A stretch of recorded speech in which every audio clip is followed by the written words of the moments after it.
It's been a rough week for the Vikings. A rough, 7-8 days. 2 losses in a little more than 7 or 8 days for the Vikings. Yep, 5 days. 5 days. The difference in time between those 2 losses.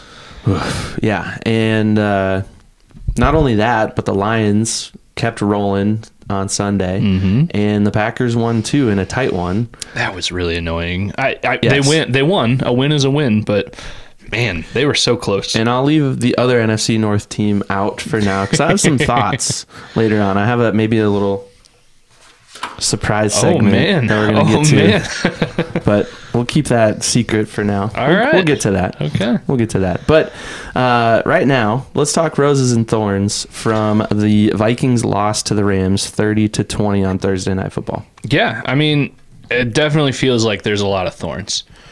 Just the whole vibe of the Minnesota Vikings right now. This is one of the lowest 5-6 day stretches of Vikings fandom we've had in a long time. Definitely this season, it's the lowest of the low. Because not only do you lose to the Lions, you had a close one that got really close and was a decent heartbreaker to lose to the Lions after the way the Lions have been looking to play them that good and almost win it. And then you lose to a Rams team that everybody in the world felt like the Vikings should have beat.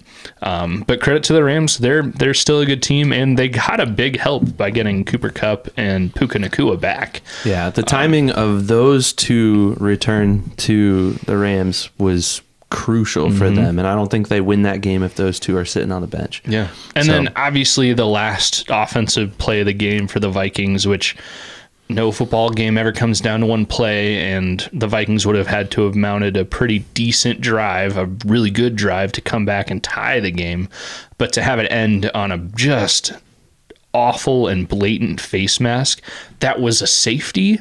And friend of the show Dustin Baker pointed out in one of his stories this week that was a scoring play, and I thought all scoring plays were reviewable, and apparently even on a reviewable play like that, a game altering play, apparently you still can't look at face masks. I don't know.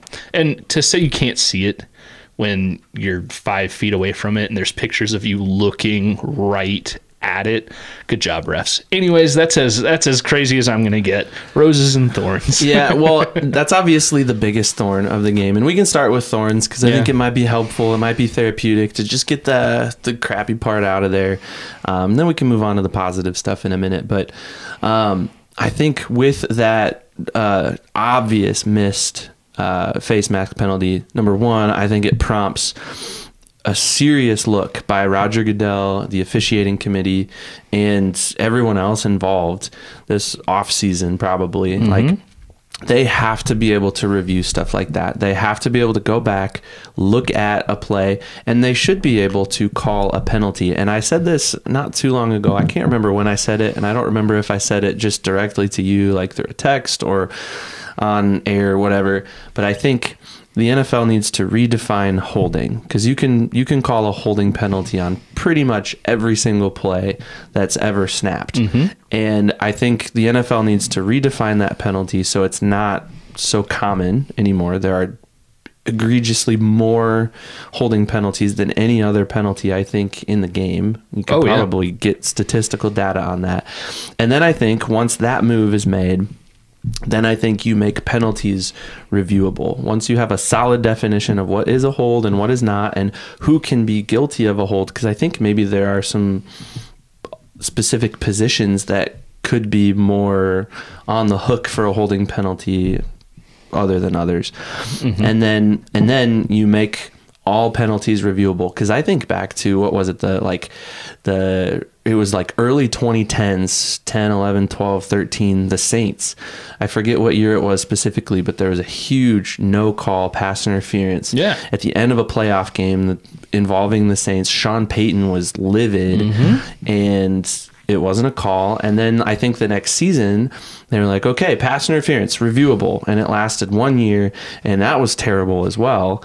But hopefully the officiating committee, the league, hopefully they've figured some things out. I think they've got to get back to being able to review stuff like this. And that's not just a whiny Vikings like, oh, we lost the game because of penalty. No, it's because far too many outcomes are determined by penalties anymore. And I think it helps the officials out too. Like, okay, we screwed that up in the moment because our job is incredibly hard. Give us a leg to stand on to go back and say, well, no, here's what video says. Everybody, all 70,000 people in the stadium can see it, and the entire internet can see it 3 seconds later when it's posted. I think you got to move to something like that eventually. Yeah. And I think what you mentioned, that I'm pretty sure it was the NFC Championship game in like 16 or 17, the year that Jared Goff and the Rams went to the Super Bowl and ultimately lost. They went there because of that no call on the defensive pass interference. A little later than I thought it was. Yeah, I thought it was like 12, 13, somewhere in there. No, yeah. I mean, it's 16. just a couple of years later. But I think that ultimately led to this whole eye in the sky idea where there's the team in New York that has the power to jump into any game at any time. And I think ultimately the goal of that eye in the sky is to do what you just said. If everybody in the world can see a blatant call, and refs, I'll say it again, refs get the call right a creepy amount more often than they get it wrong. But for those times that humans are capable of making mistakes that are plain to see by everyone on TV, the announcers, everyone in the 300 sections of the stadium, if everybody can see something, there should be an authority out there that can immediately stop and say, no, we're going to get this right, rather than have a week of media and everybody saying, hey, the NFL is terrible and this one ref made one mistake, so all of a sudden it's awful because it cost a team a game. Again, we're not saying that face mask was the sole reason the Vikings lost, but it definitely put that final nail in the coffin. Oh, it sure did. Yeah. And so, yeah, we're not going to sit here and like whine and complain and, woe is us. The Vikings could have come back and, marched down the field and scored a touchdown, converted the 2-point and tied it up and forced overtime and then come back and won. Like, just that easy, we realize how far-fetched that is. But I think that situation just goes to show how crucial good officiating is. And right now, NFL officiating falls short of the bar, I think, in a lot of ways. And all of that is a moot point if earlier in the game that quick dump-off pass from Sam Darnold to Jalen Nailor is actually caught by Jalen Nailor. It was in his biceps, and he dropped it. Would have been a good catch, but he still definitely most people should be able to catch that, not let alone a professional wide receiver. That's just one example of many. Oh yeah, we could go down the list of all how the Vikings did not deserve to win that game. And so we can kind of get back on track here with some of the other things that just did not go well for the Vikings. Another huge thorn. This might be equally as bad as the poor call that ended the game, the safety, the face mask. But Christian Darrisaw, he's out. Yeah, and that was tough. And he's out for a while too. It's the TJ Hawkinson injury. Well, I don't want to necessarily make you feel bad for something you said on our live stream. Oh man, but I don't even know where you're going with this. Well, the Christian Darrisaw injury happened right before halftime, right? And you were complaining that the Vikings kneeled the ball. Had the Vikings just kneeled the ball before he got injured, we might not be talking about this right now. Yeah. And you were complaining. You said, "Oh, that's a sissy play right there. That's just a cop out. That's a loser mentality. Why give up? Why go to the locker room when you have, I forget how much time was left on the clock. Even if it's 1 second, I still stand by my mentality. And you can stand by it. You can stand by it. But I thought about that this week, and I'm like, if he would have, if Kevin O'Connell would have just said, let's kneel it, let's get in the locker room, let's regroup, Christian Darrisaw might still be out there, man. Yeah. And that would be a huge boost for this team that's really struggling right now. Yeah, and as of right now, we don't really have a solid answer as to what they're going to do to replace Christian Darrisaw. You're not going to replace him at his level. There's no one available on the trade market that is a realistic The dude blocked 2 guys in pass coverage 2 weeks ago against the Lions. He had a highlight. It's not often a left tackle has like a legit Sports Center worthy highlight play, unless it's like a scoring play that they happen to be, an eligible receiver. He had a highlight top 10 Sports Center play in like throwing a guy and blocking like 3 guys against the Lions and then going back and making another key block. Crazy. Darrisaw, this just in, really good at football. And also maybe out for a full calendar year. We might be saying Halloween next year, like, oh, it'll be really good to get Christian Darrisaw back. That's a huge thorn for the Vikings. It certainly doesn't help getting this team back on track after 2 straight losses. It's tough. It's tough news. I'm convinced more than ever that this game is won or lost in the trenches.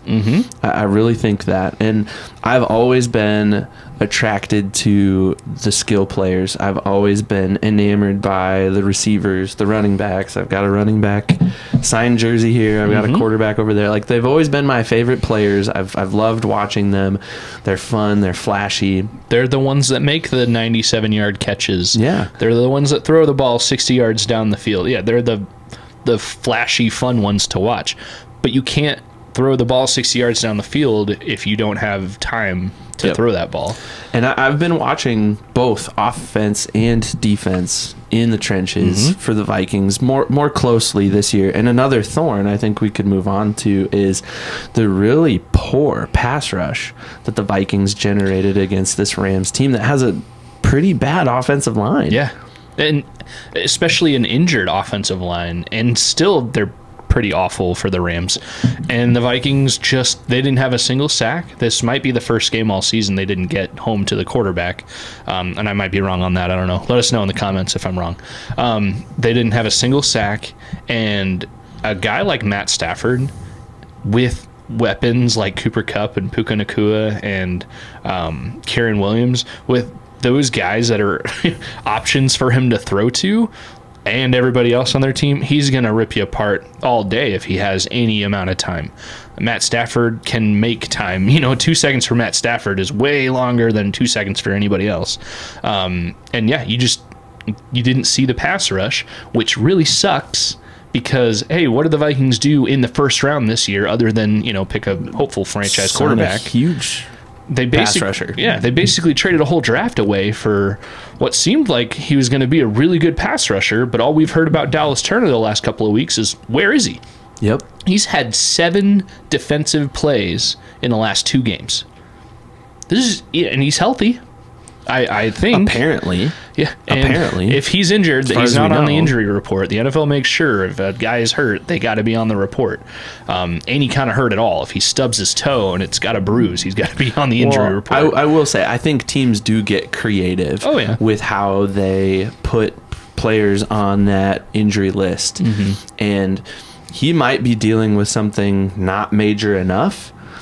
And he might also be in that spot where he's not a star yet. He's a rookie. Nobody really knows who he is. Like, okay, we can kind of just keep this hush-hush for a while. Like, I hope that's the case. Like, I hope it's like, he's really good at football. And we saw some flashes early on in the first handful of games. Like, he was involved. He had a sack or a near sack. He got a pressure at least. Pretty sure he got a sack in the Giants game, the first game of the season. Yeah.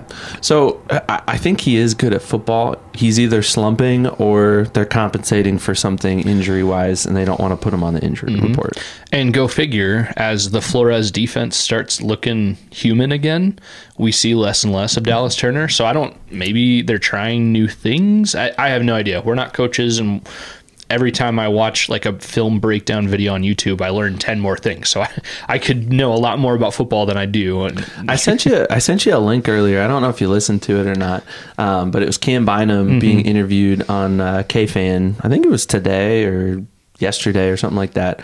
But he had some interesting thoughts to share, and he really seemed to stand firm on the fact that the defensive woes right now for the Vikings really just come down to execution. And he did talk about how, there's a lot of tape out there now on this Flores defense. And he didn't really say, yeah, we've been figured out. And nobody's going to just openly admit that.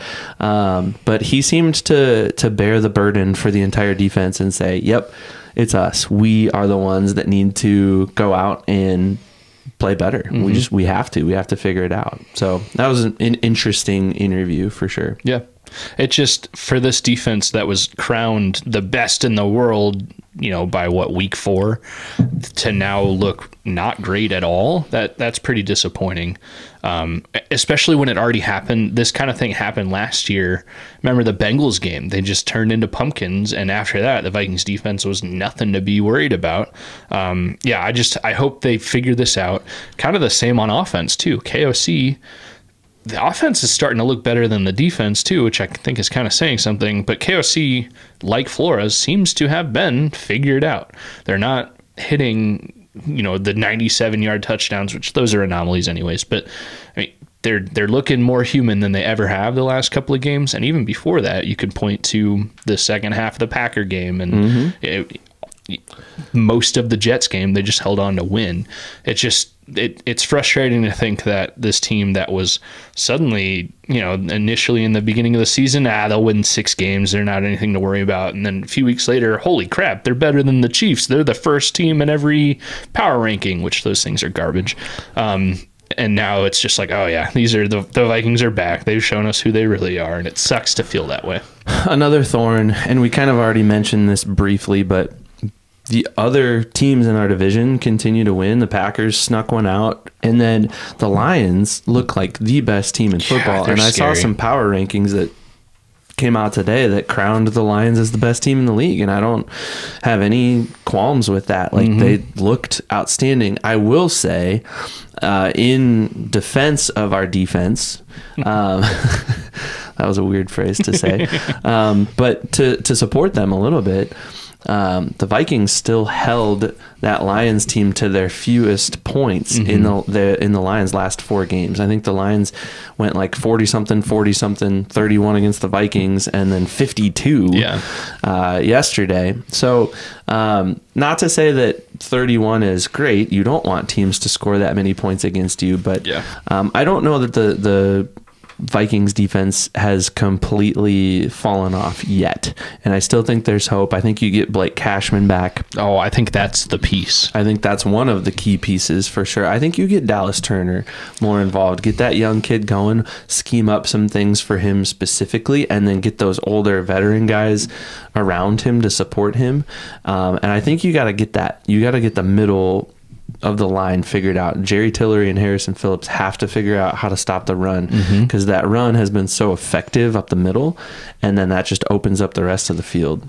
Well, and I think Harrison Phillips holds his own on the run. Yes. But you can't just have one guy that's able to stop it. I really think a couple of factors for this defense. Yes, there's tape out, so there's been more time to kind of figure out Flores' scheme and how they can go around it and do those quick passes and do the little things to try to beat what the Vikings defense are really good at. Also, Blake Cashman, you mentioned it a second ago. He's been out the last 2 games, and oh, look, the Vikings have lost the last 2 games. I think Ivan Pace Jr. is good, and he's better than his undrafted status, but we were already crowning him as like a perennial Pro Bowler and this like stalwart of the defense and this cornerstone. But if you really watch him, and I'm not going to say Ivan Pace Jr. sucks, that's not the case, but he is blitzing a lot, not getting home a lot, and not doing a lot of other things other than blitzing. And I think the drop off from Cashman to Ivan Pace, we're really feeling it, and I think the whole defense is feeling it a lot. And correct me if I'm wrong, but Cashman wears the green dot quite a bit, does he not? He's the quarterback of the defense when he's out there. So and I think you're feeling it a lot. Like I don't disagree with you at all. I don't disagree. There are some roses, some good things. Yeah, let's talk about those. What are the good things we can talk about?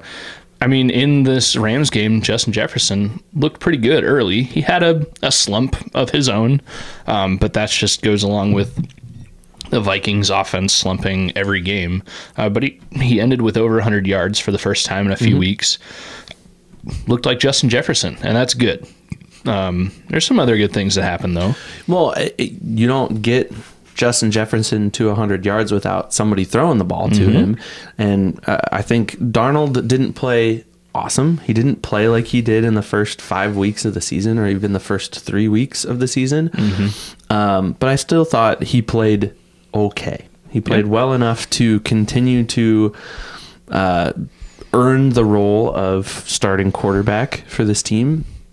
And I think he did enough to kind of silence the doubters of like, we should bench him, just roll with Mullins. We should trade for somebody at the deadline. Like, no, let's just keep rolling on the Darnold train for now.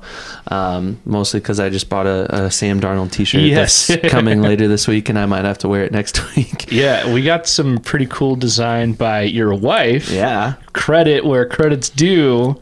But we'll link her store down below here. We should be hyping up her store. A&J Creative. A&J Creative. Yep, it's a TeePublic store, and she's got more than just like some goofy, quirky stuff that she does for us. She's got some really great Vikings designs for ladies out there. So if there's a lady in your life that needs a good Vikings shirt that has a little more of that feminine flair to it, go check that out. And she's got some other designs out there too that have nothing to do with the Vikings, but she's had a lot of fun. She's really good at what she does, designing stuff. And yeah. I didn't realize she had. I might need to go take a look at the female featured Vikings designs. Yeah, you should. We'll link her down below for sure, and go check out her stuff. But yeah, so she designed a nice little Sam Darnold shirt that we've got coming. Mine's coming on Wednesday. I will be wearing it the episode I get it. Which should we just match? Should we just wear it? Yeah, maybe. Although I did get another shirt in honor of an upcoming game. So maybe we'll see. I think that was off camera, but you're pointing to the largest comeback in NFL history little poster that we have there. Yeah. So yeah. Other roses right now, maybe not even specifically this game, but for the Vikings overall, Hawkinson's back. I mean, he's activated, not on the injury report, I don't think. I might be wrong about that, actually. Well, and allegedly he's running faster than he's ever run in his life. I didn't see that. But according to GPS, that was out on Twitter or something. Like, according to GPS stats, he's been running faster in practice than he's ever run in his life. All right. So. Which, oh my gosh, if you can imagine... If they, because the Lions said, hey, all we had to do was shut down Jefferson and Addison, and then we'd win the game. And the Lions, for the most part, did just that and won the game. Can you imagine if you shut down Jefferson and Addison, and then you have Hawkinson there? Not to belittle the other tight ends on the roster, but nobody's up to Hawkinson level. He's gonna be so vicious. And you probably didn't check your Facebook messages before you came to my house tonight. I saw that one came through tight end related, but I didn't watch it. You'll have to go back and watch that, and maybe I'll put that down in the description as well. But okay, if the Vikings can do what was done in that video with the tight end, I think the caption on the video is like, let's play hide the tight end. If they can do that with TJ Hawkinson when he comes back, look out, NFL, because you got the league's best wide receiver. You've got another really good wide receiver and a few others. You've got a really good running back who proved that he was still healthy, ready to go. You get TJ Hawkinson back in the mix. I think this offense opens up a ton, and I think Sam Darnold doesn't struggle as much. Yeah, at least excited. Hawkinson will become a quick dump-off route and a better option than what the Vikings have had in that area anyways.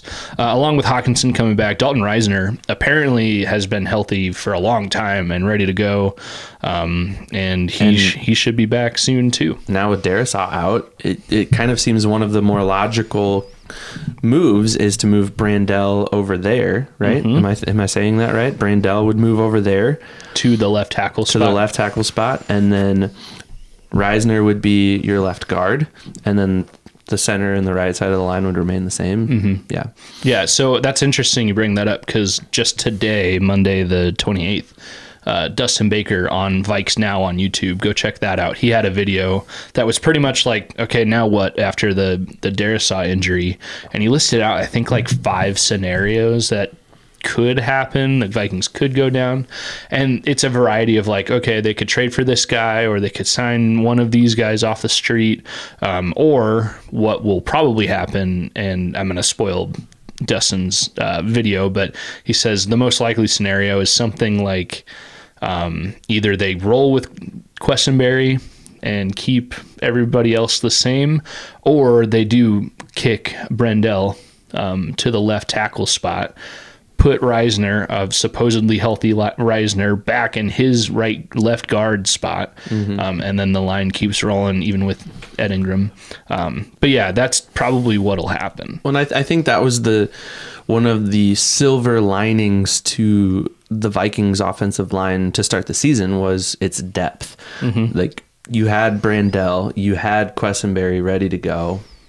Two guys they re-signed pretty quickly after the season ended last year. Yeah, and then didn't they pick up Walter Rouse in the draft as well? So like you had a handful of guys that could have rotated in at the very least or taken over completely if somebody got injured. And now the worst possible scenario, the best player on that line has gone down, and now you have to kind of plan for that, doomsday scenario. And I'm interested to see what the move is. It'll be really interesting over the course of this next week.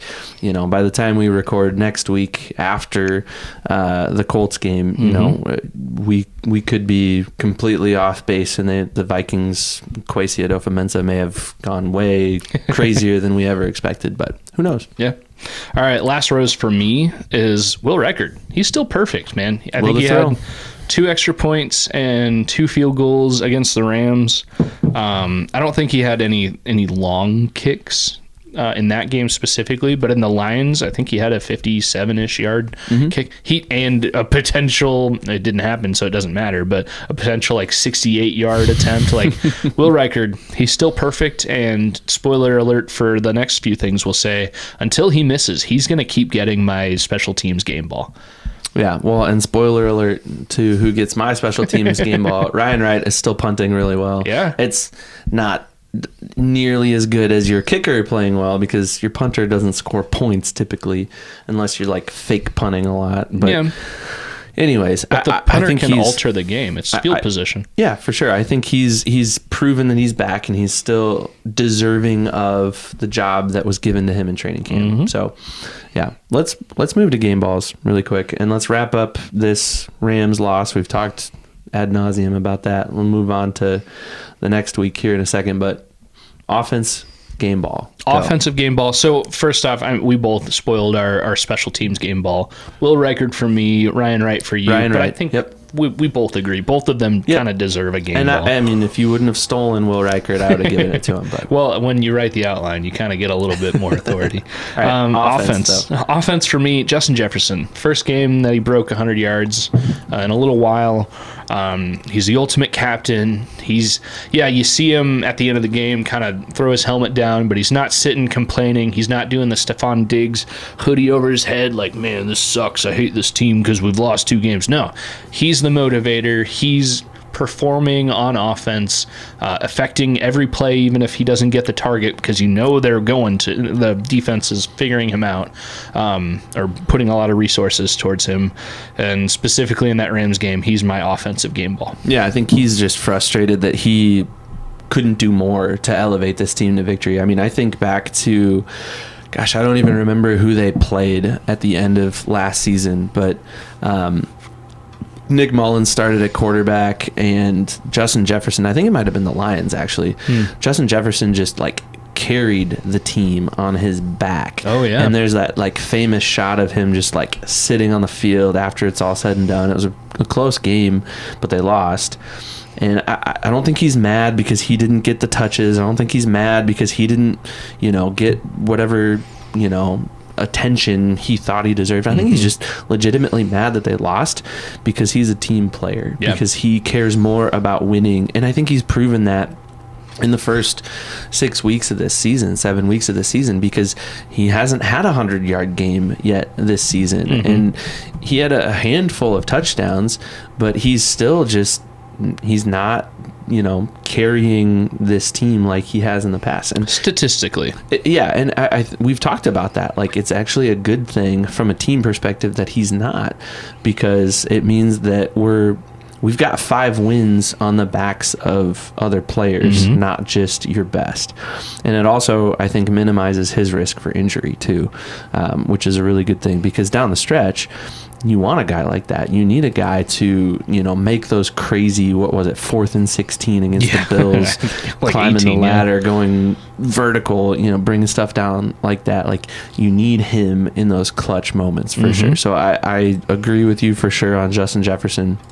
You're looking up some stats. What I was just trying to see how many 100-yard receiving games he's had this season specifically. I think it's only this one. Is it really? I think. Okay. You can go to his game log probably on Pro Football. Oh, there we go. Okay. We can look that up. This is worth it. Let's look. He's got 2 100-yard games, one 92-yard game, and everything else is pretty decent. 80s. There's one in the 50s, but still, statistically, he's holding his own. He scored in every game but 2. His best game was the Niners game, and that was arguably the best game the Vikings have played all year. Yeah. That or the Texans game. So yep. So he's there, and he'll always get his numbers. But yeah, he's my offensive game ball. What about you? Who's your offensive game ball? I'm giving an offensive game ball to the entire offense. They didn't turn the ball over.